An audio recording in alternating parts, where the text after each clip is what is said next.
La Grèce ne pourra pas rembourser son échéance au FMI prévue ce soir, mais Athènes a proposé tout à l'heure aux Européens de rééchelonner sa dette sur 2 ans afin d'éviter une crise majeure. Une semaine, pas plus, c'est le nouveau délai fixé à Vienne pour aboutir à un accord sur le nucléaire iranien. Cet accord de longue durée devra donc être trouvé avant le 7 juillet.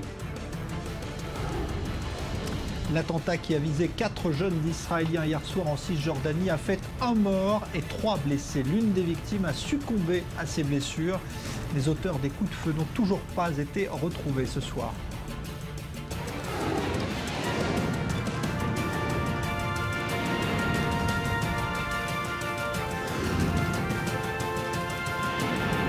Le Grand Direct, avec Jean-Charles Banoun. Bonsoir. L'échéance du 30 juin ne sera donc pas honorée par la Grèce. Une tranche de près de 1,5 milliard de dollars que les Grecs devaient rembourser au FMI. Mais l'absence d'accord avec les créanciers plonge la zone euro dans l'incertitude. Ce soir, Chloé Demoulin.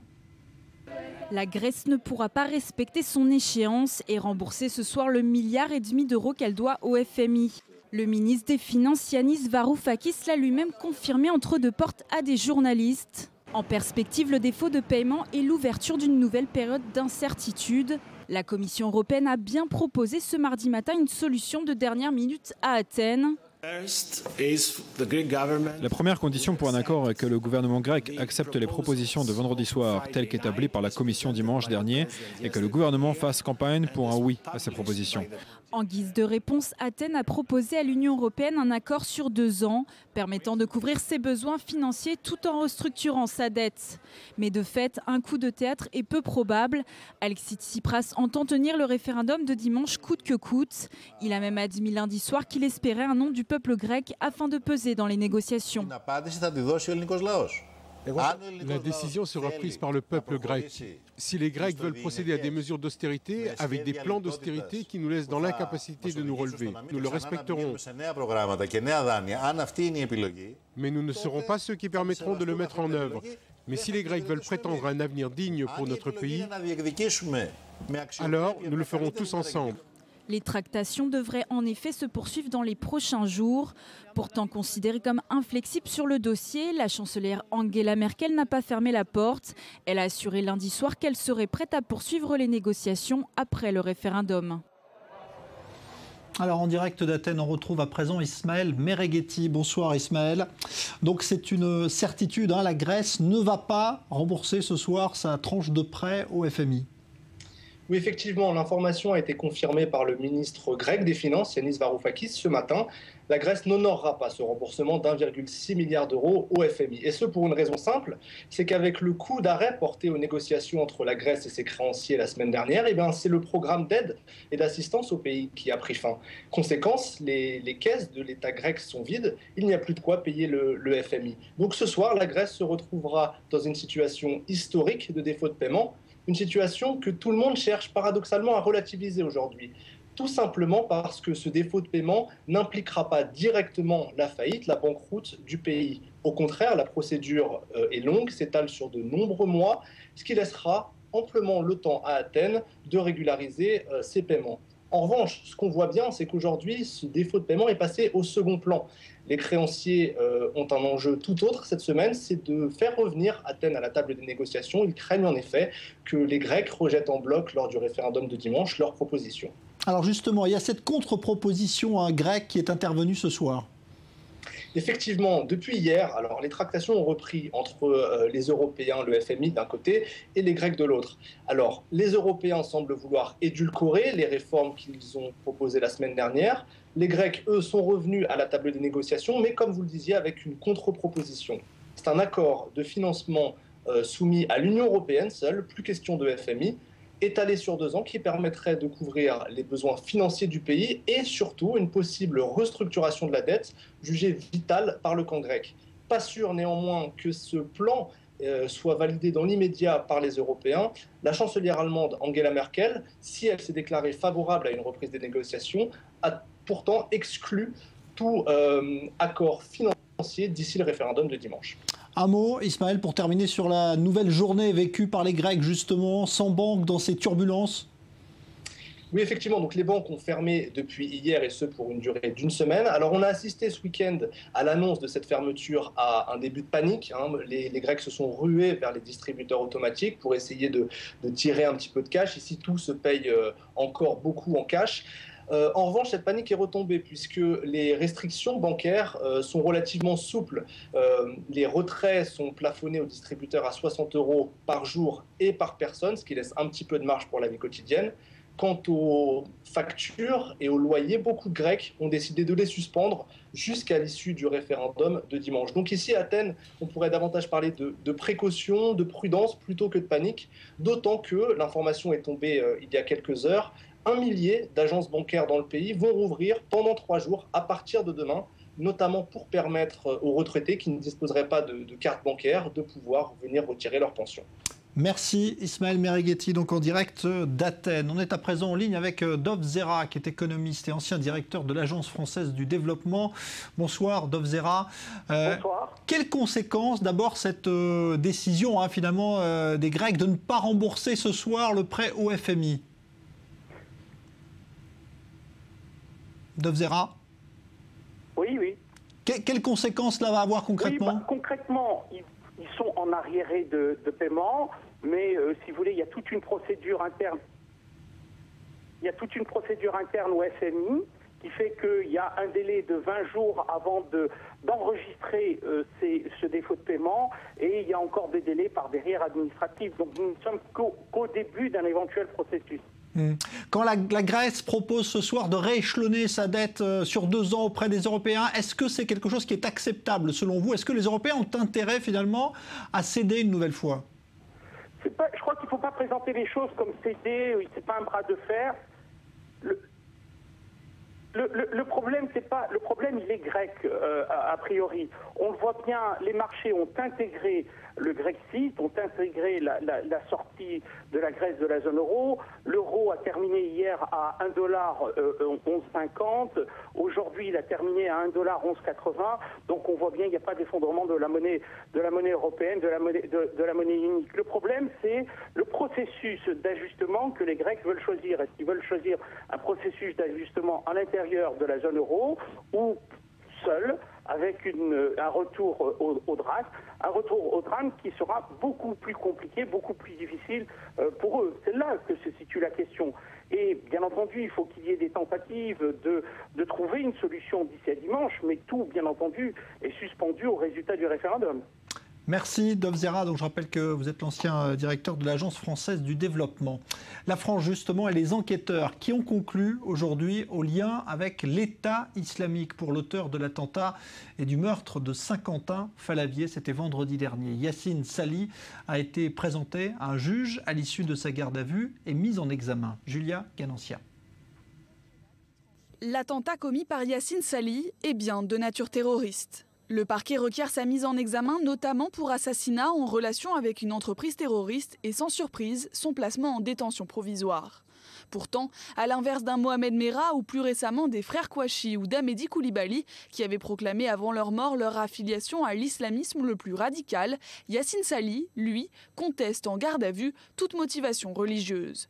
Mais pour la justice, le patron de son entreprise de transport est bien une nouvelle victime du terrorisme islamiste, 6 mois après les attentats de Paris et 2 mois après l'assassinat d'Aurélie Châtelain dans un parking de Villejuif. Yacine Sali a décapité sa victime. Il a accroché la tête de sa victime à un grillage, en cherchant à donner à son acte une publicité maximale, ce qu'il a d'ailleurs revendiqué au cours de sa garde à vue. On peut noter que cela correspond très exactement au mot d'ordre de Daesh, qui appelle régulièrement à commettre des actes de terrorisme sur les territoires français et précisément à égorger des mécréants. Sur tous ces points, Sali s'est montré peu bavard lors de sa garde à vue. Le principal suspect fait preuve d'une mémoire sélective et dit ne pas se souvenir d'avoir mis en scène la tête de sa victime. Il attribue son geste à un différend professionnel avec son patron, marqué notamment par une vive altercation survenue 2 jours avant les faits. Il évoque également devant les enquêteurs des difficultés conjugales. Pour le procureur, c'est surtout la mise en scène de la décapitation et l'envoi de photos pour une éventuelle revendication qui correspondent aux actions de l'État islamique. Lors d'une perquisition réalisée dans l'entourage de Sébastien Younes, les enquêteurs ont découvert un téléphone avec lequel ses proches le contactaient en Syrie. L'exploitation de ce téléphone a permis de mettre à jour une discussion le vendredi 26 juin dans la soirée, au cours de laquelle Sébastien Younes indiquait très bien connaître Yacine et affirmait, je cite, « être une des causes pour lesquelles il a fait ça ». Il disait enfin avoir reçu les 2 clichés et avoir demandé l'autorisation à l'organisation terroriste État islamique de les diffuser. Selon une source proche du dossier, Yacine Sali pourrait connaître plusieurs des quelques 500 personnes parties de France et actuellement dans les zones de djihad. Mais les enquêteurs restent prudents sur cette connexion syrienne. L'épouse et la sœur de l'assassin présumé ont certes évoqué un séjour en Syrie en 2009 avec femme et enfants, bien avant les combats auxquels prennent part les djihadistes. Mais les policiers n'ont pour le moment pas trouvé trace de ce voyage. Alors on est en ligne avec Alain Marceau, député Les Républicains et ancien chef du service central de lutte contre le terrorisme. Bonsoir Alain Marceau. Bonsoir. Le fait que cet attentat ait été relié au djihadisme et à l'État islamique ne vous surprend pas parce qu'il y avait eu une tentative de la part justement du suspect de se défaire justement de cette étiquette? Nous avons en général deux sortes d'attitudes en ce qui concerne ces auteurs d'actes graves de terrorisme. On a ceux qui le revendiquent ouvertement et qui en font un usage, comment dirais-je, médiatique et judiciaire, tout simplement pour revendiquer une cause. Et puis on en a parfois certains qui, une fois l'acte commis, essayent de se défiler pour éviter d'en assumer, comment dirais-je, toutes les conséquences judiciaires, car les conséquences judiciaires d'une telle affaire, qui risque de conduire l'intéressé devant une cour d'assises terroriste, sont quand même importantes. Ça veut dire qu'il encourt quand même la réclusion criminelle à perpétuité avec peut-être une peine d'emprisonnement incompressible. Donc effectivement, on a l'impression qu'il essaye de modifier son comportement aujourd'hui en invoquant un différend d'ordre personnel ou salarial. Il y a un lien clair qui est fait avec la Syrie, donc où semble-t-il cette photo macabre a été envoyée. Est-ce qu'il vous semble envisageable qu'il ait été téléguidé justement depuis la Syrie? Non, moi je ne pense pas à une commandite, entre guillemets, des groupes divers qui agissent en Syrie. Je pense plus à un phénomène, comme l'on le voit de temps en temps dans ce genre d'affaires, qui est un phénomène d'imitation ou de mimétisme de la part d'individus qui, à un moment ou à un autre, décident d'agir comme on fait là-bas, si je puis dire. Alors, ça peut, jusqu'ici, on n'allait pas jusqu'à la décapitation, puisque je vous rappelle que c'est le premier acte de décapitation connu en Europe occidentale, enfin en Occident en général, mais il y a aussi les attentats qui tirent de coups de feu, comme cela se fait en Syrie, et puis un jour, peut-être, éventuellement, ça sera l'attentat suicide par voiture piégée, et là c'est beaucoup plus grave. Donc je pense plutôt à un phénomène d'imitation plus que par une commandite. Alors, restez avec nous encore un instant, Alain Marceau, parce qu'on va écouter justement ce qu'a dit Manuel Valls aujourd'hui, le Premier ministre à l'Assemblée, concernant les mesures envisagées pour lutter contre la radicalisation. On l'écoute. Toutes les solutions sont explorées, mises en œuvre pour entraver l'action des terroristes.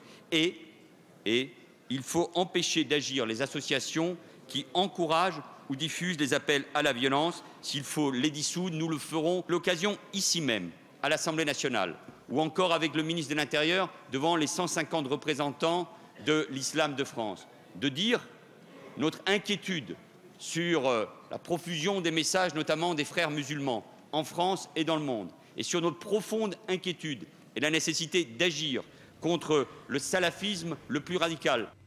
Alors justement, agir contre le salafisme radical, ça veut dire fermer les mosquées salafistes. Ça, c'est quelque chose qu'il aurait fallu faire plus tôt, selon vous, Alain Marceau? Écoutez, je suis député d'opposition, mais je ne veux pas faire de l'opposition systématique. J'aime bien les mots de M. Valls, je les aime bien, ces mots, mais vous savez, on les entend depuis longtemps, et j'allais dire, il y a les mots d'une part, mais il y a l'action d'autre part, et je voudrais bien qu'on passe au niveau de l'action. Et jusqu'ici, il faut bien reconnaître que, contrairement au discours officiel, on n'a pas fermé grand-chose, on n'a pas expulsé grand monde en ce qui concerne les prédicateurs salafistes et autres. Il se trouve que c'est difficile juridiquement, il ne faut pas l'oublier. En général, les mesures d'éloignement sont parfois annulées par les tribunaux administratifs et par le Conseil d'État. C'est pas très facile, les fermetures ne sont pas faciles à ordonner, et jusqu'ici, j'ai l'impression que le gouvernement doit rester beaucoup plus au niveau des mots que de l'action. Donc j'espère que cette fois-ci, cela sera suivi des faits. Mais j'ai encore un doute, j'attends de voir M. Valls, j'allais dire, au pied du mur. C'est c'est au pied du mur que l'on vérifie si le maçon est de bonne qualité ou non. Là, en l'espèce, je n'ai pas vu grand-chose de jusqu'ici, sinon de grandes déclarations. Merci Alain Marceau, député donc pour les Républicains, et pour cette réaction donc à chaud après cette annonce de Manuel Valls tout à l'heure à l'Assemblée nationale. L'Égypte, de son côté, a enterré aujourd'hui son procureur général d'État assassiné hier lors d'un attentat spectaculaire en plein cœur de la capitale égyptienne, le Caire. Le président égyptien Al-Sisi a promis, lui, de son côté, de durcir encore plus la répression visant les groupes islamistes. Maël Benoliel. Des funérailles militaires pour le procureur égyptien. Le premier magistrat du pays, Hicham Barakat, qui a succombé ce lundi à ses blessures après un attentat à la bombe contre son convoi, a eu droit à des obsèques nationales. Des obsèques télévisées auxquelles participait le président Abdel Fattah al-Sisi, qui en a profité pour réitérer sa détermination à combattre le terrorisme dans son pays. L'ex-chef des armées égyptiennes compte bien faire durcir la loi. Nous ne pouvons plus attendre. Nous allons modifier la loi d'une manière qui nous permettra de faire respecter la justice le plus rapidement possible. Justice sera faite dans les plus brefs délais. Dans quelques jours, nous présenterons de nouvelles lois qui nous permettront de faire face au terrorisme. Donc, nous devons faire les lois dans ce sens. Et cela ne prendra pas 5 ans ou 10 ans pour juger les gens qui nous tuent. Ils donnent leurs ordres depuis leurs cellules de prison et leurs ordres deviennent réalité. Mais c'est nous qui faisons la loi et nous la ferons respecter. Des propos forcément bien accueillis par les proches de la victime, mais aussi par les partisans du président Sisi. À l'extérieur de la mosquée où étaient organisées les funérailles du procureur général, une cinquantaine de manifestants scandaient « Le peuple réclame l'exécution des frères musulmans ». Ces derniers sont tenus pour responsables de la vague terroriste qui frappe l'Égypte depuis maintenant 2 ans. Même si l'attentat contre Hicham Barakat n'a pas été officiellement revendiqué.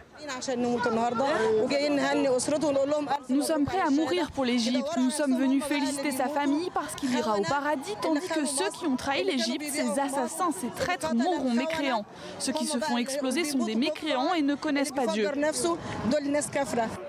Hicham Barakat est le plus haut représentant de l'État tué en représailles à la violente répression qui s'est abattue sur les islamistes depuis la destitution par l'armée du président Mohamed Morsi il y a 2 ans, jour pour jour. Une répression qui n'est pas au goût de tout le monde. Amnesty International vient de condamner dans un rapport l'Égypte, accusée par l'ONG de procéder à des arrestations de masse arbitraires. Et on vient de l'apprendre, nouvel attentat à la voiture piégée au Caire, encore ce soir en Égypte. Il y a au moins 3 morts. Cela s'est passé cette fois devant un commissariat de police. La chasse à l'homme lancée hier soir en Cisjordanie se poursuit pour retrouver les auteurs de l'attentat qui a visé 4 jeunes Israéliens. L'un des blessés a succombé à ses blessures ce soir. C'est une voiture qui a été prise pour cible à l'arme automatique et c'est un nouvel attentat anti-israélien dans un secteur devenu très sensible depuis plusieurs semaines. Chloé Demoulin. C'est le 4e attentat en 4 jours, le 6e depuis le début du Ramadan. 4 Israéliens d'une vingtaine d'années ont été la cible d'un tireur lundi soir près de l'implantation de Jvoutrarel en Cisjordanie. Selon les premiers éléments, il semble que les 4 amis rentraient chez eux après un match de basket quand une voiture arrivant en sens inverse a ouvert le feu sur leur véhicule. L'un d'entre eux, grièvement blessé, a succombé cet après-midi. Les 3 autres ont été, eux, plus modérément touchés. L'armée israélienne a été massivement déployée sur place afin de ratisser les lieux à la recherche de l'auteur ou des auteurs des tirs. Il s'agit de la 2e attaque en moins de 24 heures. Dans la matinée de lundi, une soldate postée près du tombeau de Rachel a été poignardée par une Palestinienne. Son état est jugé grave mais stable. L'auteur de l'attaque a été arrêté et transféré pour interrogatoire. Il y a 10 jours, Danny Gonen, un jeune Israélien de 25 ans, a été mortellement touché par un tireur palestinien près de l'implantation de Dolev en Cisjordanie. Une organisation affiliée au Hamas avait revendiqué l'attentat. Alors, on va évoquer cette situation qui inquiète ce soir les autorités israéliennes. Bonsoir Daniel Haïk, bonsoir Jean-Charles, analyste politique. En effet, d'abord, les autorités israéliennes dénoncent ce qu'elles appellent le silence de l'autorité palestinienne face à ces attentats. Oui, même le président de l'État, Reuven Rivlin, a affirmé que l'autorité palestinienne ne faisait pas assez pour juguler cette vague terroriste. À droite, on est encore plus sévère. On affirme que c'est l'autorité palestinienne elle-même qui incite à la violence. Et au sein des habitants juifs de Judée et de Samarie, on manifeste ce soir contre toutes les mesures d'allègement qui ont été prises par la Défense nationale au cours des derniers jours, en particulier en perspective du Ramadan qui a débuté la semaine dernière. Les forces de sécurité israéliennes avaient allégé certaines mesures de contrôle, levé certains barrages pour permettre une meilleure circulation de la population palestinienne. Et là, on affirme, les habitants israéliens de Judée et de Samarie affirment que cela se retourne contre eux et met en danger leur propre sécurité. Donc on fait un lien finalement entre l'allègement des mesures pour le Ramadan à l'occasion et cette vague d'attentats qui coïncide avec la période du Ramadan. Il y a un lien, en tout cas à droite on le fait très nettement, ce lien, et effectivement il faut savoir que la Défense nationale a immédiatement réagi, en tout cas ces derniers jours, et à la suite du décès cet Israélien donc qui a succombé à ses blessures ce soir, la Défense nationale a décidé de durcir à nouveau les mesures de sécurité, en particulier sur le mont du Temple, puisque pour les prières du vendredi du Ramadan, eh bien ne seront autorisés à pénétrer sur le mont du Temple que les hommes qui sont âgés de plus de 40 ans et les femmes de plus de 50 ans, ou le contraire, pardonnez-moi. Mais effectivement, il y a des mesures de restriction pour essayer de ramener le calme en Judée, en Samarie et même à Jérusalem. Pour l'instant, à Jérusalem, il n'y a pas eu d'attentat, mais selon les services de sécurité intérieure, le Shin Bet israélien, il y aurait eu des organisations qui auraient eu l'intention de commettre des attentats à l'intérieur de Jérusalem. Pour l'instant, des attentats qui ont été jugulés. Et ce qui inquiète aussi beaucoup les forces de sécurité, c'est que l'attentat d'hier soir, donc qui a coûté la vie à un Israélien, pourrait être le fait d'un groupuscule commandité et d'une structure organisée, non pas d'un loup solitaire comme jusqu'à présent on l'affirmait dans d'autres cas, mais d'une structure totalement organisée, d'un commando terroriste qui aurait déjà frappé au cours des derniers jours et qui a donc frappé hier soir à Shvut Rachel. Alors il y a eu tout à l'heure également à Kalandia, en point de passage de Ramallah, un Palestinien blessé alors qu'il s'apprêtait, semble-t-il, à commettre un attentat visant un soldat. Il a été blessé juste avant de pouvoir agir. Et on parle pourtant, Daniel Haïk, en ce moment de négociations, c'est assez paradoxal dans ce climat, mais entre Israël et la Jordanie cette fois, pour repermettre de nouveau l'accès libre, on va dire, du mont du Temple aux Israéliens et aux touristes. Oui, on revient pour cela, il faut revenir d'abord à l'an 2000. Depuis l'an 2000, eh bien, tout celui qui n'est pas musulman et ne peut pas pénétrer à l'intérieur des mosquées, des deux mosquées du Dôme du Rocher et de la mosquée d'El-Aqsa sur le mont du Temple à Jérusalem. Et ce qui est nouveau, c'est qu'au cours des... Rappelez-vous la dernière vague de terroristes, d'attentats terroristes, en particulier à la voiture bélier, qui avait été imputée par les Israéliens à Mahmoud Abbas, qui avait appelé les Palestiniens à venir défendre la mosquée d'El-Aqsa. C'était en octobre dernier, après les fêtes de Soukhot. Eh bien, à la suite de cette vague d'attentats, il y a eu une rencontre tripartite à Amman entre le roi Abdallah de Jordanie, Binyamin Netanyahou et John Kerry. Et à ce moment-là, on a enclenché entre Israéliens et Jordaniens des négociations en vue d'essayer de ramener le calme. Il y a eu des mesures qui ont été prises par Binyamin Netanyahou, des mesures visant à restaurer le calme. Et effectivement, on a vu qu'au cours des derniers mois, ce calme a été maintenu. Effectivement, on a vu les forces de sécurité israéliennes ont autorisé l'ensemble des Palestiniens à venir prier sur le mont du Temple. Tout cela dans la perspective de cet accord avec la Jordanie qui avantagerait un peu tout le monde, qui avantagerait la Jordanie parce que cela ferait du roi Abdallah de Jordanie le maître des lieux sur le mont du Temple, et c'est important. Cela lui redonnerait même une certaine force, une certaine autorité par rapport aux menaces qu'il pourrait avoir sur son territoire, en particulier avec des terroristes de Daesh qui pourraient se trouver en Jordanie. Ça arrange aussi Israël parce que cela permet un retour au calme, mais puis ça arrange le Waqf, le responsable des lieux saints, parce qu'il ferait alors les touristes et les juifs qui pourraient visiter donc ces deux mosquées devraient payer un tarif, devraient payer un ticket d'entrée pour rentrer dans ces mosquées, et cela permet permettrait au Waqf de renflouer ses caisses. Voilà, affaire à suivre. Merci Daniel Haïk. On reparlera dans un instant de la violence en Cisjordanie et de cette vague d'attentats avec un débat dans une dizaine de minutes. Direction Vienne à présent, où l'on a depuis ce soir, c'est une certitude, eh bien une semaine, pas plus, pour parvenir à un accord de longue durée sur le nucléaire iranien, date limite fixée au 7 juillet. Joseph Emmanuel. Retour à Vienne pour le négociateur iranien. Mohammad Javad Zarif revient d'Iran, un voyage éclair d'un jour pour vraisemblablement récupérer la réponse des ayatollahs dans l'un des dossiers les plus complexes de la dernière décennie. De retour et accompagné de 2 hommes importants du régime islamique, Ali Akbar Salehi, chef de l'organisation iranienne de l'énergie atomique, et Hossein Feredoun, le frère de l'actuel président iranien. Un retour très officiel donc, mais M. Zarif n'a pas encore dévoilé ses cartes, pas avant de s'entretenir avec l'Américain John Kerry. L'Iran s'en tient pour l'instant à la ligne qui a toujours été la sienne. Un accord, oui, mais à condition que... Le seul accord que la nation iranienne acceptera est un accord juste, équilibré, respectant la grandeur nationale et les droits du peuple iranien. Et l'autre camp l'a compris. Et l'autre camp, c'est l'Occident, représenté par les 5+1. Un Occident qui peine à imposer ses conditions et qui, après 20 mois de négociations, se retrouve dans la position de celui à qui l'Iran pose ses conditions. L'une d'elles, la levée immédiate de toutes les sanctions. En Iran, on suit les négociations de près. Ils sont 200 à s'être réunis ce lundi place Azadi, des citoyens concernés qui soutiennent leur régime. Ces négociations sont sacrées et précieuses pour nous, tant qu'ils respectent et préservent les valeurs de notre régime. Notre nation a toujours cherché la paix.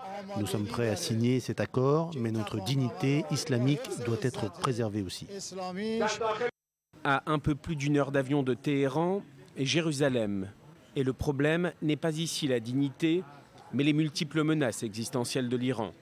Israël n'est pas directement impliqué dans les négociations sur le nucléaire iranien, mais ici aussi, on s'en tient à la même ligne depuis plusieurs années. Le plus grand sponsor du terrorisme dans le monde est l'Iran. Nous pensons que c'est une erreur fondamentale de permettre à ce régime d'accéder à l'arme nucléaire. C'est dangereux. Dangereux pour Israël, pour l'Italie, pour l'Europe, pour les États-Unis et dangereux pour le monde. Des dangers qui font reculer la date butoir, initialement prévue au 30 juin, au 7 juillet prochain. Les 5+1 semblent plus désireux que l'Iran de signer un accord présenté comme historique.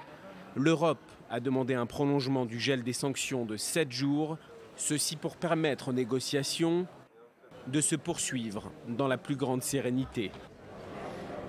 Et justement, on fera le point en direct de Vienne dans un instant sur ces négociations qui vont donc entrer cette fois, c'est sûr, dans une dernière ligne droite d'1 semaine, 7 juillet donc, date limite désormais pour aboutir. Et tout le monde est de retour à Vienne. On retrouvera Léa Berdugo sur place juste après la pause. Restez avec nous, à tout de suite.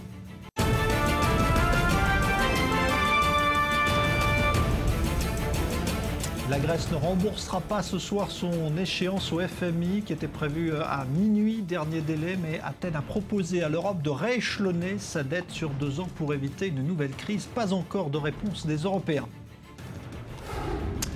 1 semaine, pas plus, c'est le nouveau délai fixé à Vienne pour aboutir à un accord sur le nucléaire iranien, un accord qui devra être de longue durée. On sera en direct de Vienne dans une seconde. L'attentat qui a visé 4 jeunes Israéliens hier soir en Cisjordanie a fait 1 mort et 3 blessés. L'une des victimes a succombé à ses blessures. Les auteurs des coups de feu n'ont pas été retrouvés. On en reparlera dans quelques minutes.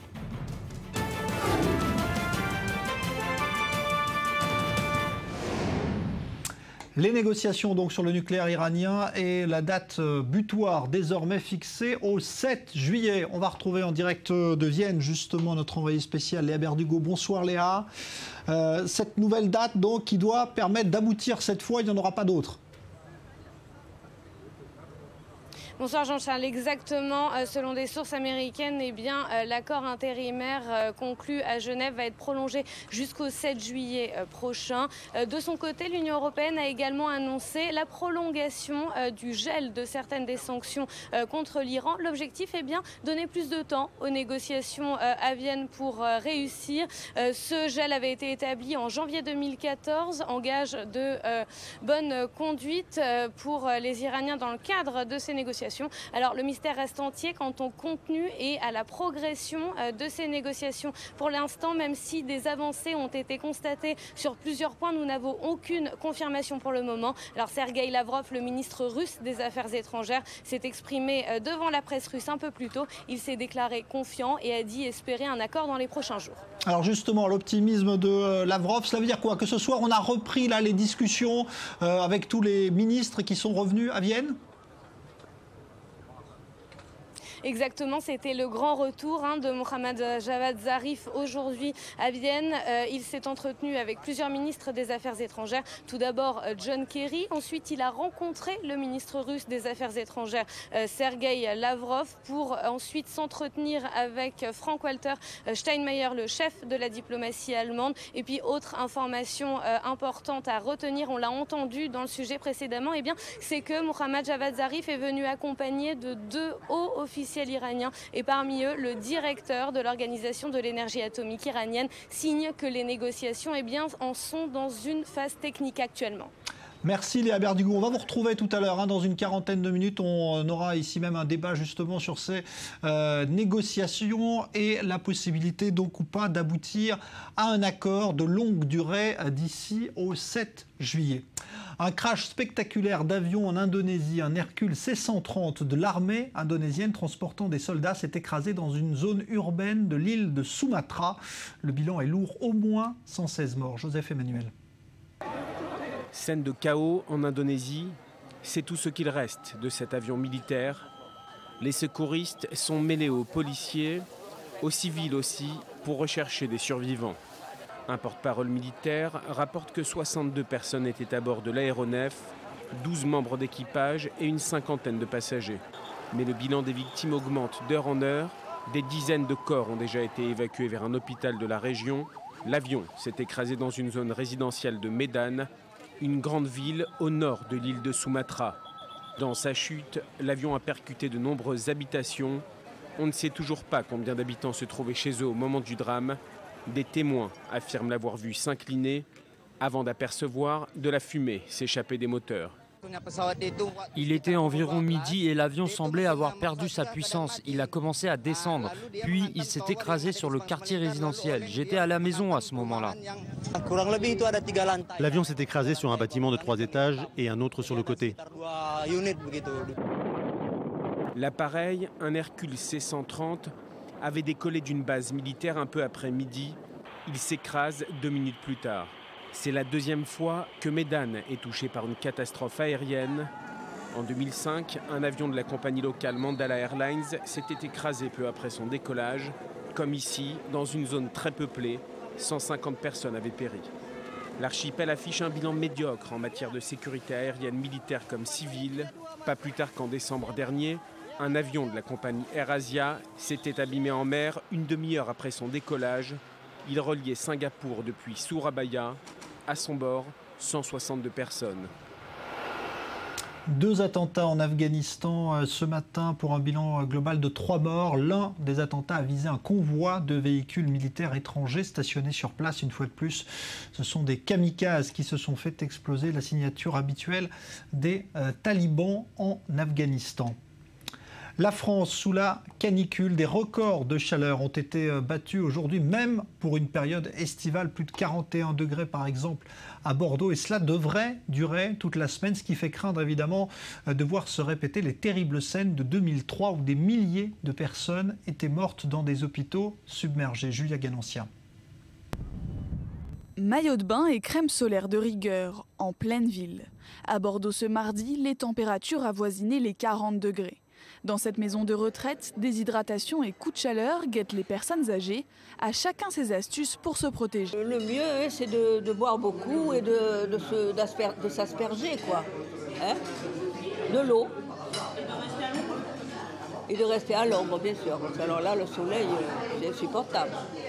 Certaines villes ont aussi invité les personnes âgées ou vulnérables à s'inscrire sur le registre canicule de la commune pour qu'elles puissent être suivies par téléphone et bénéficier de visites à domicile.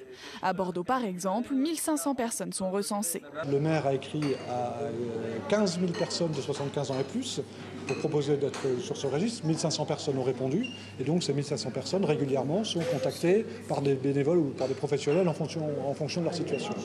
La vague de chaleur devrait s'étendre du nord à l'est du pays et les fortes chaleurs devraient durer au moins jusqu'à la fin de semaine. Instruits par la canicule meurtrière de 2003, les pouvoirs publics ont multiplié les conseils sanitaires à la population. Personnes âgées, jeunes enfants et personnes vulnérables sont invités à éviter de sortir ou à se rendre dans les locaux climatisés. Nous avons déclenché le niveau canicule qui se concrétise par une série d'initiatives. D'abord de l'information à destination des personnes âgées avec les conseils qui conviennent, personnes âgées et puis aussi les tout jeunes. En 2003, la canicule avait fait 15 000 morts en France entre le 4 et le 18 août. Depuis cet été meurtrier, le premier niveau du plan national canicule est systématiquement activé chaque année du 1er juin au 31 août.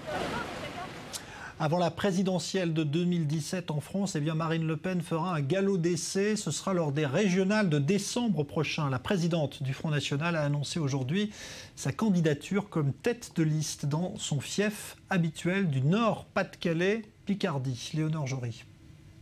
C'est désormais officiel, Marine Le Pen se lance dans la bataille des régionales. Candidate aux élections de décembre prochain dans la nouvelle région Nord-Pas-de-Calais-Picardie, elle appelle à un travail d'équipe. Ce sera une campagne collective. J'ai besoin de l'investissement de chacun d'entre vous. Et une fois aux affaires, les meilleurs d'entre nous, les plus qualifiés, prendront les rênes de l'exécutif du Conseil régional que je présiderai. La présidente du Front National a officialisé sa candidature ce mardi, après avoir longtemps hésité à se présenter. La raison, la présidentielle de 2017. Mais ce choix divise tout de même au sein du parti. Quand certains pensent que c'est un plus pour l'élection présidentielle, d'autres y voient un risque. Mais elle le promet, elle arrivera à gérer toutes ses fonctions. Marine Le Pen est une femme. Une femme sait faire plusieurs choses et sait les faire correctement. Et connaissant Marine Le Pen et sa façon de voir les choses, si elle s'est engagée dans cette nouvelle bataille, c'est qu'elle peut le faire, évidemment. Face à elle, le candidat du parti, les Républicains, Xavier Bertrand, est serein, mais sait que la tâche ne sera pas facile. Marine Le Pen est aujourd'hui favorite du scrutin, avec 37% des voix au second tour, contre 32% pour l'ancien ministre, qui ne se prive pas d'attaquer son adversaire. La région, elle ne la connaît que par la vitre du Thalys, quand elle fait le trajet Montretout, Bruxelles en première classe. Ça ne l'enchante pas d'y aller, mais avec sa nièce lancée en PACA, elle n'avait pas vraiment le choix. De son côté, le Parti socialiste appelle au rassemblement de la gauche et des écologistes pour faire barrage au Front National. Crédité de 31% au second tour dans les sondages, la liste d'union de gauche se trouverait alors en difficulté. La décision d'une candidature ou non sera tranchée en septembre prochain. Marine Le Pen pourrait donc gagner son pari en remportant cette région historiquement à gauche et asseoir sa légitimité pour la présidentielle de 2017. Au Japon, un incendie a provoqué la mort de 2 personnes à bord d'un train à grande vitesse. C'est en réalité un homme qui s'est immolé par le feu et qui a provoqué ce drame. Léa Volbert. Il est près de 11h, heure de pointe, quand un homme de 71 ans s'immole par le feu dans ce train japonais. Le train était alors proche de Tokyo. Une passagère a été tuée dans l'accident. Au moins 3 autres personnes sont gravement blessées, 6 plus légèrement. Vous voyez la porte tout au fond, il était là, devant la porte. C'est ce dont je me souviens. Je crois que c'était là qu'il était quand il s'est versé de l'essence sur lui. Je n'ai pas tout vu car j'ai tout de suite couru. Le cadavre calciné de l'homme a été découvert par le conducteur du train. Le feu s'est déclaré près des toilettes, répandant rapidement un épais nuage de fumée noire dans tout le wagon. Un témoin a confié aux médias japonais avoir discuté avec le septuagénaire quelques minutes avant son suicide. Il lui aurait conseillé d'aller à l'arrière du train avant de l'informer d'un danger imminent. Au tout début du wagon, cet homme avait toute une bonbonne d'essence et en a reversé aussi sur les sièges et puis sur lui. Et puis le feu s'est déclaré et s'est immédiatement répandu partout.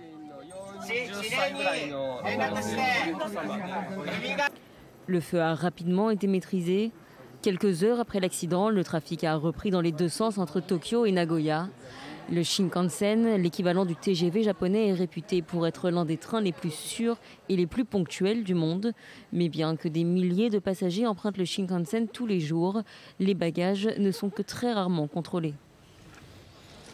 On va parler cinéma à présent. Laetitia Loreni, bonsoir à vous. Bonsoir. Alors, les sorties de la semaine, et là on est en été, c'est le début de l'été, c'est la saison également, pas seulement de la plage, mais aussi de l'arrivée de ces énormes machines qu'on appelle des blockbusters. Tout à fait, ces films, ces énormes productions hollywoodiennes inventées au milieu des années 80, et bien là c'est Terminator, le numéro 5 qu'on appelle Terminator Genesis qui sort en salle. Donc dès demain, Schwarzenegger is back, il est de retour, il incarne toujours un cyborg programmé pour tuer Sarah Connor, qui est elle interprétée par la belle de Game of Thrones, Emilia Clarke.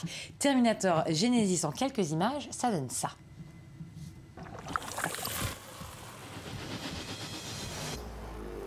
What have they done to my son? Survive was what you taught me. Where is he?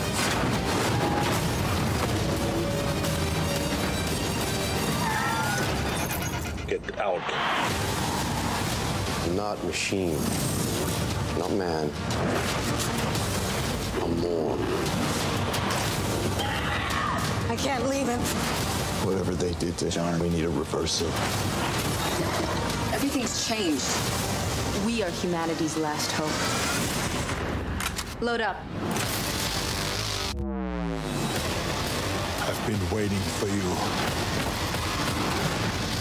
Il fait très jeune, hein, c'est sûr. Schwarzenegger, non, mais là c'était sa version jeune. Là c'était sa version jeune. Voilà. Oui, c'est vrai qu'on n'y comprend pas grand-chose, je vous l'accorde, Jean-Charles. Là c'est sa version jeune, donc visiblement qui a été remodelée grâce aux techniques qu'on a aujourd'hui au cinéma. Mais il joue bien un robot de 67 ans qui va se battre contre lui-même. Il y a 20 ans, on le sait, dans Terminator, c'est des retours c'est des flashbacks, des retours dans le temps, des avancées dans le futur, etc. Donc effectivement, on n'y comprend pas grand-chose. C'est en général un petit peu le cas avec les blockbusters. C'est beaucoup d'argent dans les explosions, beaucoup d'argent dans la manière de faire le film, beaucoup d'argent aussi dans la promotion, mais finalement pas beaucoup dans le développement du scénario. La promotion, on va en parler, puisqu'effectivement, énorme budget, mais une promotion qu'on dit qu'elle a été plutôt ratée. Alors dès le départ, ils nous ont envoyé une bande-annonce qui en dévoilait beaucoup trop sur le film, nous spoilant un petit peu l'histoire. Et puis derrière, on a été entre nostalgie, agacement et puis colère, avec une équipe de films qui faisait un peu trop kitsch pour être crédible. Et puis qu'est-ce qui se joue avec la sortie de ce Terminator? Eh bien c'est aussi la suite de la carrière de Schwarzenegger, qui a, comme on l'a dit tout à l'heure, 67 ans, qui sort de 7 ans au poste de gouvernateur, comme on l'appelait, le gouverneur de Californie. Et ce film, ça pourrait finalement être son exécution publique en termes d'acteur de cinéma hollywoodien. Il n'est plus aussi frais qu'il l'a été au moment de la première sortie des Terminators dans les années 80. Et est-ce qu'il aurait encore une crédibilité pour jouer ces rôles d'action? Ça sera à notre public de le décider dès demain en salle en France. Alors justement, Laetitia, c'est l'occasion de la présentation de ce Terminator qu'on a appris qu'il y aurait une suite à un autre film à référence, Top Gun. Tout à fait. Top Gun numéro 2. Alors ça serait écrit par le scénariste de Suicide Squad et de la prochaine adaptation du livre de la jungle par Disney.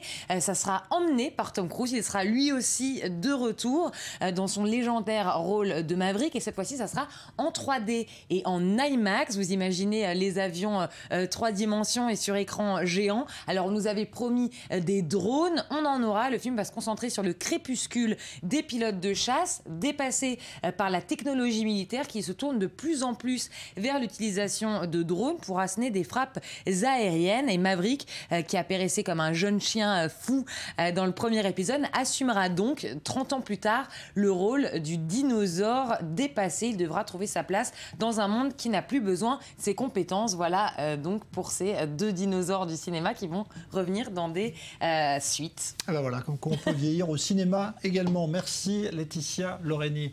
On revient à présent sur cet attentat qui a visé 4 jeunes Israéliens hier soir en Cisjordanie sur une route de Samarie. Ils ont été pris pour cible à l'arme automatique par une autre voiture. 4 blessés dont l'un a succombé ce soir à ses blessures. Reportage sur place de Maxime Pérez avec Maël Benoliel. Benji est un miraculé. Sa voiture roulait sur cette petite route, juste derrière celle de ses amis, pris sous le feu de tireurs palestiniens. Dans l'obscurité, il n'a pas vu grand-chose, mais a entendu résonner les rafales d'armes automatiques.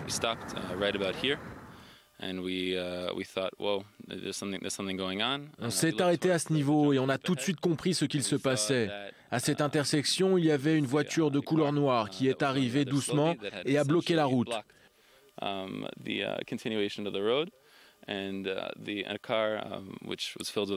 Nos amis voulaient tourner à droite ici, mais ils en ont été empêchés. On leur a tiré dessus. L'embuscade s'est déroulée au nord-est de la Cisjordanie, dans un secteur isolé qui jouxte la vallée du Jourdain. Une zone aride et montagneuse propice aux guet-apens. En plein jour, la présence des soldats rassure, mais dès la nuit tombée, ces routes non éclairées deviennent subitement moins sûres. Au bout de l'une d'entre elles, l'implantation de Kochav HaShachar, d'où sont originaires les 4 victimes israéliennes de l'attentat. Cela faisait une dizaine d'années que cette localité de quelques 2000 habitants n'avait pas été touchée par le terrorisme. Mis à part notre petit bloc d'implantation, on ressent dans cette région et dans toute la Judée-Samarie une insécurité grandissante. Des attaques sont commises parfois par des loups solitaires, parfois par des cellules mieux organisées. On a l'impression que la situation sécuritaire se dégrade et ce n'est pas quelque chose de facile à gérer. Quelques heures après l'attentat, les forces de sécurité israéliennes ont musclé leur présence dans certains axes stratégiques de la région, comme dans ce carrefour qui relie la ville palestinienne de Naplouse à Jérusalem et Tel Aviv. C'est le 5e attentat palestinien en 10 jours qui frappe des Israéliens, civils ou militaires. Un regain de tension qui intervient en pleine période du Ramadan et ce alors que l'armée israélienne a allégé ses restrictions en Cisjordanie. Ici, les habitants juifs parlent déjà d'une intifada silencieuse. Alors justement, la sécurité des Israéliens dans les implantations est-elle suffisamment assurée? On est ce soir avec Dina Cohen, bonsoir. Vous êtes porte-parole du Conseil régional de Samarie. C'est là où se sont passées justement les dernières attaques. Bonsoir à vous, Amir Badran, vous êtes avocat ici à Yafo. Dina Cohen, des mesures sont demandées ce soir. Est-ce que... Oui, des mesures sont demandées, mais je pense qu'il n'y a aucune différence en fait entre, on a parlé d'intifada silencieuse, je pense que ça touche non seulement la Judée-Samarie, mais également Jérusalem ou d'autres endroits. Les derniers attentats à la voiture bélier ou toute autre attaque terroriste ne se sont pas produites uniquement en Judée-Samarie. Je pense que ça touche tout Israël et malheureusement nous avons eu l'épreuve ces derniers jours. Donc qu'est-ce que vous réclamez ce soir? C'est-à-dire quoi? Plus de présence de l'armée, plus visible? Je n'ai pas forcément de solution ou d'une requête exacte ou précise concernant le nombre de soldats qui est demandé sur les routes, etc. Mais il est évident que la sécurité des habitants de Judée-Samarie, mais également des autres localités en Israël, a besoin d'être renforcée. Alors Amir Badran, est-ce qu'il faut faire un lien entre des mesures d'allègement qui ont été décidées justement par les autorités israéliennes lors des points de passage de Cisjordanie à l'occasion du Ramadan avec cette vague d'attentats, puisque ce soir on a vu par exemple Benjamin Netanyahou dénoncer le silence de l'autorité palestinienne à Ramallah pour dénoncer ces attentats? Ah non, je ne pense pas que les mesures qui ont été prises ou pas prises ont changé quoi que ce soit. Il faut d'abord comprendre qu'il faut dire ce qui est à dire, c'est qu'on déplore toute perte de vie humaine, peu importe de quel côté elle soit, et ça c'est très important à en parler, peu importe la cause pour laquelle on prône. Ceci dit, il faut voir quand on essaie d'examiner pourquoi est-ce qu'on est en face de ces actions violentes de résistance. Alors là, on remarque que ces actions sont perpétuées contre des colons juifs, mais on trouve qu'il s'agit d'une réplique en fait, une réplique qui est de cause à effet. Et tout simplement en parlant de paroles toutes bref, la source de cette résistance violente n'est rien d'autre que la présence et l'occupation des terres palestiniennes et du peuple palestinien par le gouvernement israélien et par des colons juifs extrémistes. C'est-à-dire que s'ils n'étaient pas là-bas, normalement, il ne doit pas y avoir ces actions violentes, cette action de résistance violente. Donc, quand on parle de ce point de vue-là, on comprend qu'il ne s'agit pas en fait de mesures de restriction ou mesures de représailles ou une main plus forte de l'armée, mais bien au contraire. Il faut comprendre d'où vient le problème, de quoi il est né. Ces actes-là ne sont que les symptômes, ce ne sont pas la maladie, et il faut traiter la maladie. Et la maladie, quand on parle d'une maladie, on est en train de parler de 1,8 million de Palestiniens vivant à Gaza. On parle de 1 million de Palestiniens qui vivent en Cisjordanie, qui refusent quotidiennement, mais alors quotidiennement, l'occupation des colons juifs depuis 1948 jusqu'à aujourd'hui. On est en train de parler de 67 ans déjà. Et on parle d'un peuple palestinien qui est le dernier peuple sur Terre qui est resté sous occupation, alors qu'il n'existe plus d'occupation dans le monde, sur ce globe. Et on parle d'un peuple qui a son droit, comme tous les autres peuples, a le droit de s'autodéterminer, comme les Français, comme les Allemands, comme les Belges, comme les Américains, ainsi de suite. Et pour cela, ils résistent. Les actions sont violentes, vraies, et certes, on déplore ces pertes de vie, mais si le gouvernement israélien, à travers ces colons-là, il va se retirer de ces terres palestiniennes, il va changer sa politique envers les Palestiniens, qui est un peuple qui est reconnu par le droit international.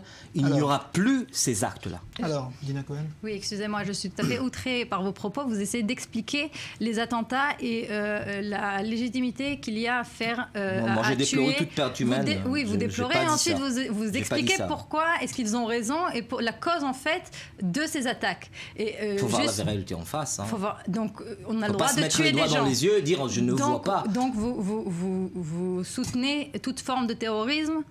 J'ai pas du tout. Vous déplorez la mort. Vous dites des mots que moi j'ai même pas prononcés. Vous déplorez la mort de citoyens israéliens. Moi je déplore la mort de l'expliquez 500 par enfants à Gaza en juillet dernier. Je déplore la mort de ces Israéliens, des 7 Israéliens qui ont été morts en Israël en juillet dernier. Je déplore tout ça. C'est tout à fait normal que des terroristes assassinent. Non, écoutez, ce sont des terroristes. Écoutez, ce sont des terroristes qui assassinent des citoyens. Il est beau de mettre les mains sur les yeux et dire je ne vois pas. Le grand problème, c'est le gouvernement israélien qui n'est pas en train de faire, qui ne fait rien pour donner un espoir.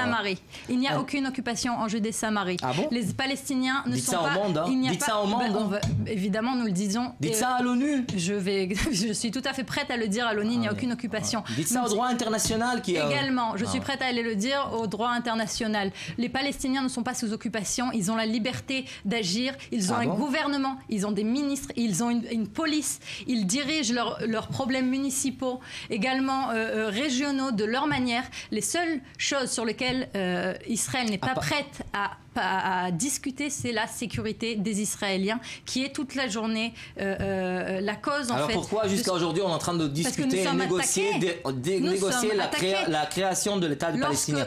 Comment vous dites qu'ils ont leur gouvernement et leur ministre? Comment ça se passe? Excusez-moi, mais nous ne pouvons pas négocier lorsque nous sommes attaqués, lorsque des jeunes se font tirer dessus et meurent. C'est justement ce qu'on est en train de parler. On est en train de dire que la présence en elle-même de l'occupant dans des territoires occupés, donc ça justifie entraîne ces actes de résistance violente. C'est-à-dire que si la présence des Israéliens dans les territoires palestiniens cesse, normalement il ne doit pas y avoir aucun attentat et aucun heurt à aucune vie humaine. Le terrorisme est légitime lorsqu'il s'agit des Palestiniens. Tout à fait. Vous côtoyez le terrorisme. J'ai dit qu'il faut résoudre la maladie, donner remède à la maladie, mais pas aux symptômes. Ce que le gouvernement israélien est en train de faire, il est en train de traiter les symptômes avec une main encore plus forte, avec des mesures de restriction encore plus fortes, avec de l'armée et avec plus d'occupation. Et normalement, on va entendre dans ces jours prochains avec plus de heurts dans des vies humaines palestiniennes. Écoutez, ce qu'on va entendre dans 2 jours. Lorsqu'il y a des attaques à la voiture bélier, un bébé de 2 mois, il y a encore quelques mois, je me souviens, mon fils avait... Vous refusez d'entendre ce que je suis en train de dire. Vous refusez d'entendre ça. J'ai jamais dit qu'on ne soutient aucun acte terroriste. J'ai pas dit ça et je le redis encore une fois. Mais ayez la courtoisie d'écouter ce que je suis en train de dire. Est-ce que lorsque vous parlez de réponse légitime, est-ce que les attaques lorsqu'elles se passent à Jérusalem ou à Tel Aviv ne sont d'un seul coup pas légitimes puisque ce ne se passe pas en Judée-Samarie?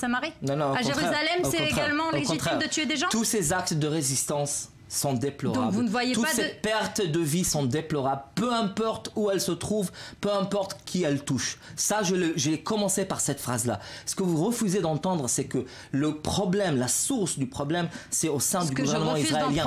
Alors que la majorité de la société israélienne est contre ces colons et contre ces occupations. Elle demande de repartir de ces territoires. Pour parce retrouver ce qui se passe à Gaza. Nous sommes sortis de Gaza. Elle dit que cette occupation est une maladie. elle a des signes comme un cancer qui est en train de manger la société israélienne et qui va amener à la mort de l'État israélien. C'est-à-dire quand on est en train de parler des colons, quand on regarde d'abord l'intérêt israélien pur et propre, on sait que la majorité israélienne préfère de ne pas rester là-bas, que ça coûte des millions et des millions au gouvernement. Pas du tout. Excusez-moi, mais j'habite en Judée-Samarie. Vous habitez à Jaffa. Apparemment, vous habitez Judée-Samarie, mais vous n'avez rien en commun avec le monde à l'extérieur. Hein. Vous habitez Jaffa. Est-ce que vous êtes venu récemment en Judée-Samarie? Souvent. Oui, et j'arrive souvent. Et dans les zones industrielles qui apportent énormément, où les Palestiniens travaillent, reçoivent un salaire avec des droits plus importants. Écoutez, le régime dictature de permis et le régime dictature... Pas du tout. Écoutez, la manque de possibilités simples de bouger à l'intérieur des territoires occupés aux Palestiniens est contrôlé par des permis. C'est faux, il n'y a aucun checkpost dans Judée-Samarie. Regardez maintenant le nombre de checkposts, il n'en a aucun en Judée-Samarie. 70% des routes de Judée-Samarie sont interdites. Fort heureusement qu'aujourd'hui on a moins de blocus et on a moins de... Il n'y a aucun blocus. C'est un problème justement ça. Pour vous, est-ce qu'il faudrait plus aujourd'hui de présence militaire pour face à cette vague d'attentats ? Il faut assurer la sécurité des Israéliens, que ce soit en Judée-Samarie, que ce soit à Tel Aviv, que ce soit à Jérusalem. Ce n'est pas possible d'être attaqué et d'être tués lorsqu'il s'agit de bébés, de jeunes gens, de jeunes parents qui se font assassiner comme ça alors qu'ils rentrent chez eux le soir d'un match de football ou de basketball. Merci Dina Cohen, merci Amir Badran. Évidemment, ce sujet, on aura l'occasion de le réouvrir régulièrement. On parlera de l'Iran et des négociations sur le nucléaire iranien dans une dizaine de minutes avec de nouveau notre envoyé spécial en direct et puis des experts dans ce studio. Et puis dans un instant, point complet de nouveau sur l'information, nouveau journal à venir avec David Klezeski. On se retrouve d'ici 10 minutes pour la suite du Grand Direct numéro 500 d'ailleurs ce soir. À tout à l'heure.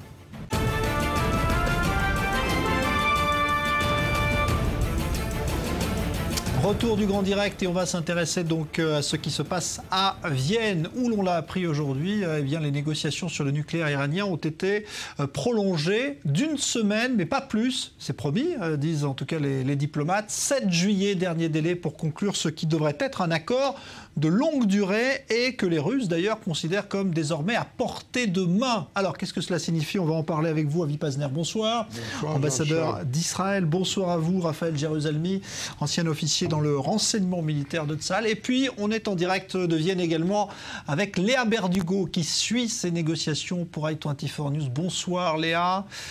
Alors, d'abord, que se passe-t-il là ce soir, puisque maintenant qu'on sait que ces négociations vont durer encore quelques jours, on négocie là en ce moment même ?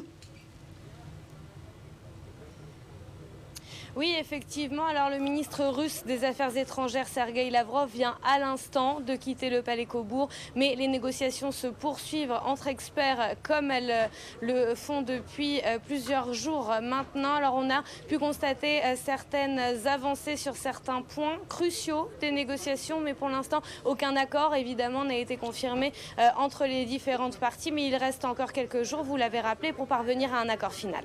Ça veut dire, Léa, concrètement, que ce soir, on a quoi? Tous les chefs de diplomatie qui sont présents.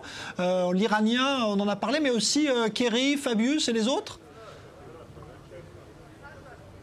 Non, Laurent Fabius n'est pas encore là. Il viendra peut-être demain soir, mais cela n'est pas encore confirmé. John Kerry reste ici pour les négociations. C'est également le cas de Mohammad Javad Zarif, le ministre iranien des Affaires étrangères. Donc, ces pourparlers se poursuivent. On a dit il reste encore des pierres d'achoppement dans ces négociations, mais il reste encore quelques jours pour négocier les détails techniques. Ce sont ceux qui posent le plus de problèmes actuellement. Alors, on va en reparler avec vous. Vous restez, Léa Berdugo, en ligne de Vienne. Avi Pazner, vous avez l'habitude, évidemment, de ce genre de négociations. Qu'est-ce que ça signifie quand on dit comme ça, on a jusqu'au 7 juillet pour parvenir à un accord? Ça veut dire qu'on va attendre le 7 juillet ou est-ce que ça peut se conclure là, dans les jours qui viennent, à votre avis? Non. Si ça se conclut, ça se conclura le 7 juillet ou le 6 et demi. Ça se conclut vers la fin. Mais ce n'est pas donné. C'est pas sûr qu'on arrive à un accord. C'est pas sûr qu'on arrive à un accord. Des fois, le diable est dans les détails techniques. Et là, il y a énormément de détails techniques. Et malgré la volonté, la très grande volonté des États-Unis et de beaucoup de ses partenaires d'arriver à un accord, les Iraniens ont durci leur position dernièrement. Il y a juste une semaine, vous avez eu les déclarations de Khamenei, c'est-à-dire du leader suprême, qui mettait exactement les bases d'un accord qui était plus dur qu'auparavant. Et donc, ça a surpris un peu les Américains, mais il fallait s'attendre à cela de la part des Iraniens qui négocient depuis 4000 ans, tandis que les Américains, ils n'ont pas cette expérience de négocier avec les Irans. Donc, si on négocie, on continue la négociation jusqu'au dernier moment. Si on arrive à un accord, ça sera au dernier moment. Comme avec la Grèce d'ailleurs, comme chez nous d'ailleurs, quand on négocie toute la nuit et on arrive à un accord à 6 h du matin. Les détails techniques sont importants parce qu'il s'agit là de détails, mais d'une importance extrême. L'enrichissement, le contrôle des installations militaires iraniennes où le Khamenei a dit ça n'entre pas en question. Et donc, ils ont 7 jours, ça va être un marathon, ça va être jour et nuit, on va suivre ça. Pour Israël, je dirais, il n'y a pas de bons résultats ici. Même si les Américains ne plient pas aujourd'hui, et c'est une grande question, un grand point d'interrogation, même s'ils ne plient pas, même s'ils ne reculent pas, l'accord envisagé maintenant n'est pas bon. S'ils reculent au contraire, et qu'ils donnent du terrain aux Iraniens, c'est encore pire. Israël n'a pas grand-chose à attendre de ces négociations. Ouais. C'est votre avis, Raphaël Jérusalemi? Oui, bien sûr, mais alors ce qui est très amusant, c'est que les Iraniens qui ont joué la montre pendant plusieurs années déjà, ils sont champions pour étaler le temps, faire durer les négociations jusqu'au dernier moment. Là, ils sont un petit problème. Ce coup-ci, ce sont les Américains qui ont un petit peu de levier. Parce que si on dépasse le 7 ou le 9 juillet et qu'on ne parvient pas à un accord, à cause des vacances du mois d'août du Congrès, c'est 2 mois avant que le Congrès puisse ou non entériner un éventuel accord avec les Iraniens. Ça voudrait dire que les sanctions, parce que les sanctions font mal, les Iraniens commencent à vraiment le sentir, devraient attendre septembre pour voir les sanctions levées, alors que s'ils signent l'accord beaucoup plus vite, elles peuvent être levées maintenant. Et donc, pour une fois, ça leur a desservi de jouer la montre. Maintenant, l'accord. Peut-il y avoir effectivement un bon accord avec les Iraniens? Soyons sérieux. Je pense qu'on l'a peut-être dit 10 fois, on va le dire encore 100 fois. C'est un cirque, on rigole ici. Nous sommes en train de traiter avec un État terroriste. Il y a eu un accord en 1994, signé aussi avec la Corée du Nord. Regardez la Corée du Nord, combien d'armes atomiques elle a aujourd'hui. Elle menace pratiquement le territoire des États-Unis. Donc même s'il y a un accord, selon vous, ça n'empêchera pas les Iraniens. Je pense qu'il est. D'ailleurs, quand vous parlez des sanctions, par exemple, alors il y a certaines sanctions qui sont juste par rapport au nucléaire, mais certaines sanctions imposées par l'Union européenne et les Américains concernent le nucléaire plus non-respect des droits de l'homme plus État terroriste. Donc que fait-on avec ces sanctions-là? Même s'il y a un accord, mais d'un autre côté, l'Iran reste un État qui ne respecte pas les droits de l'homme, certainement pas les droits de la femme et de l'enfant, et un État terroriste qui vient d'être même sacré le #1 État qui soutient le terrorisme de par le monde. Alors que fait-on avec ces sanctions-là? Et là rentrent les Français, qui jusqu'à présent s'étaient montrés très fermes, très sérieux, et tout d'un coup commencent à s'amollir.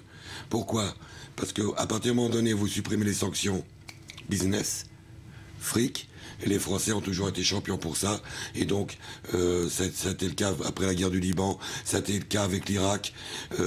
Les Français se mettent déjà en ligne pour signer les prochains accords si les sanctions sont levées. Alors, je voudrais juste qu'on retourne à Vienne, retrouver Léa Berdugo pour évoquer justement ce qu'a dit aujourd'hui le ministre russe Lavrov. Léa, quand il parle d'un accord à portée de main, pourquoi est-ce que les Russes sont si optimistes? De quoi parle-t-il justement Lavrov avec cette possibilité de conclure rapidement?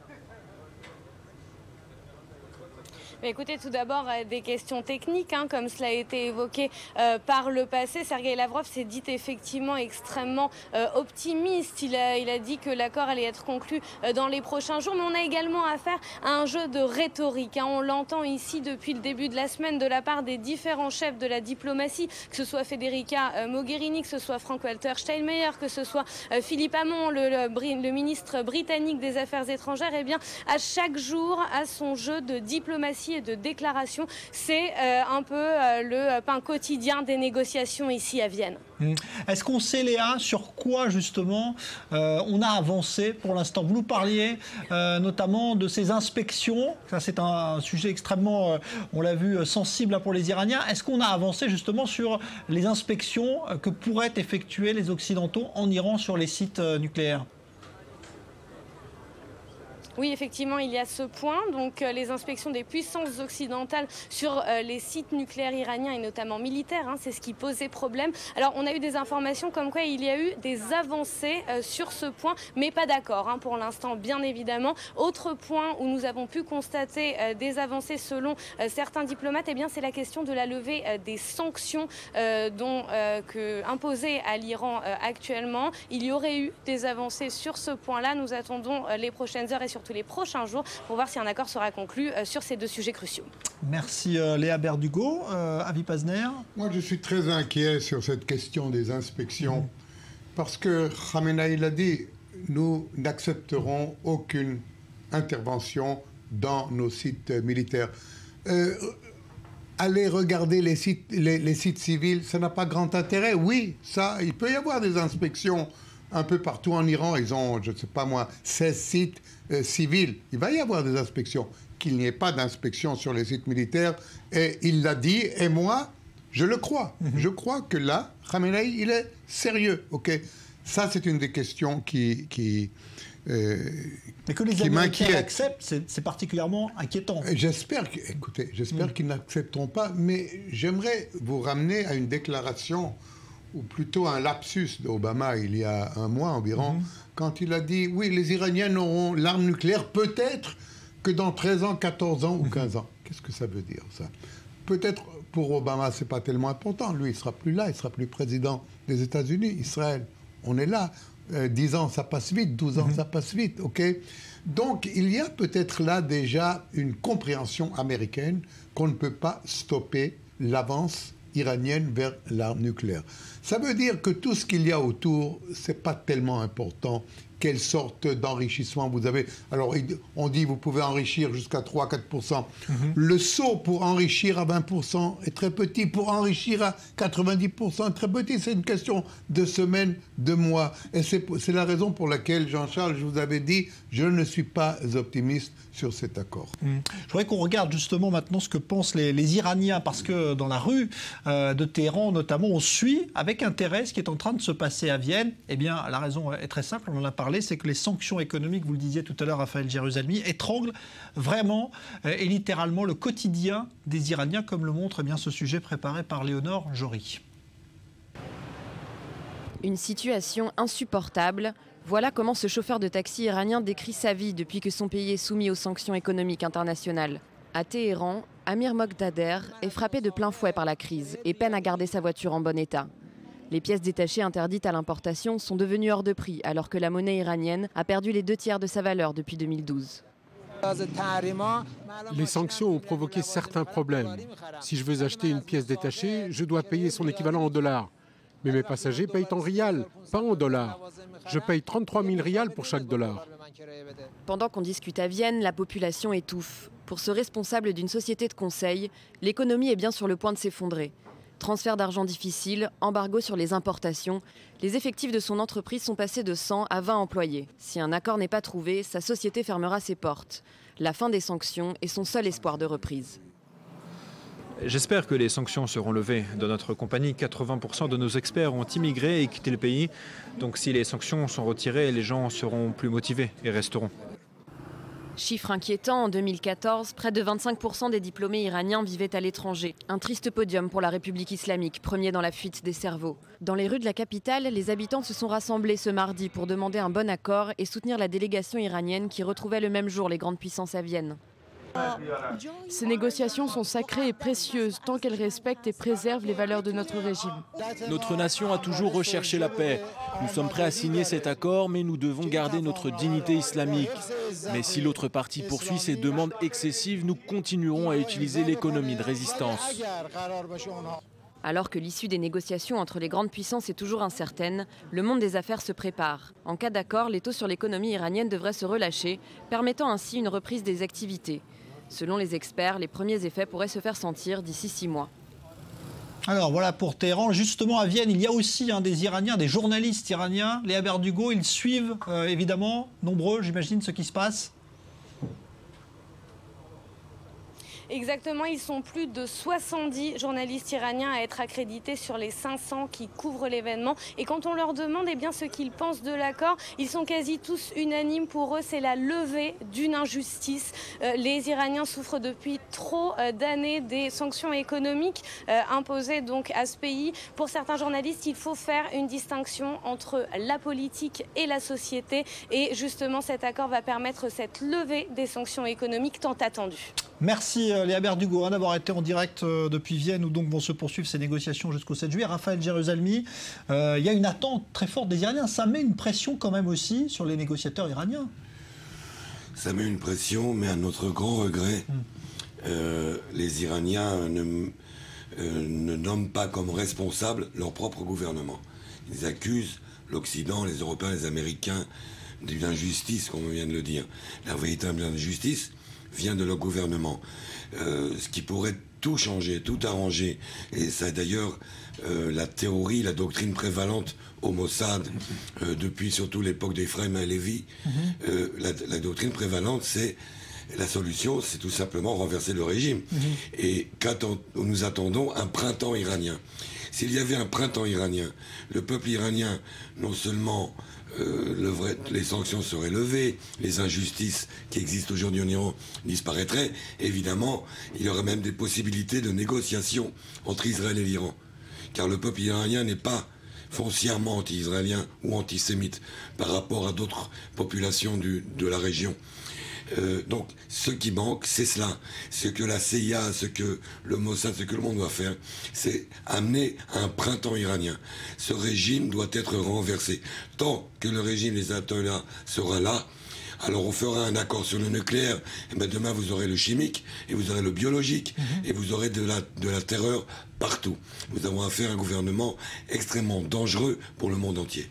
Pensez qu'on peut renverser ce régime parce qu'on imagine qu'on a dû essayer en tout cas de l'étranger de le faire. C'est extrêmement difficile l'étranger. D'ailleurs, Raphaël, il y a eu une espèce de printemps iranien en 2009. Il y a eu une révolte après la deuxième élection d'Ahmadinejad. Il y a eu une révolte qui a été étouffée dans le sang et l'Amérique n'a pas bougé, n'a même rien déclaré. Okay. Donc cela démontre, pourquoi est-ce que je dis cela? Cela démontre la difficulté de renverser de l'extérieur un gouvernement comme l'Iran. Le gouvernement va être renversé dans 10 ans, dans 20 ans, mais nous n'avons pas le temps d'attendre. Merci Avi Pazner, Raphaël Jérusalemi, encore merci à Léa Berdugo. Depuis Vienne, nouveau journal dans un instant avec David Tezeski. Bonne soirée.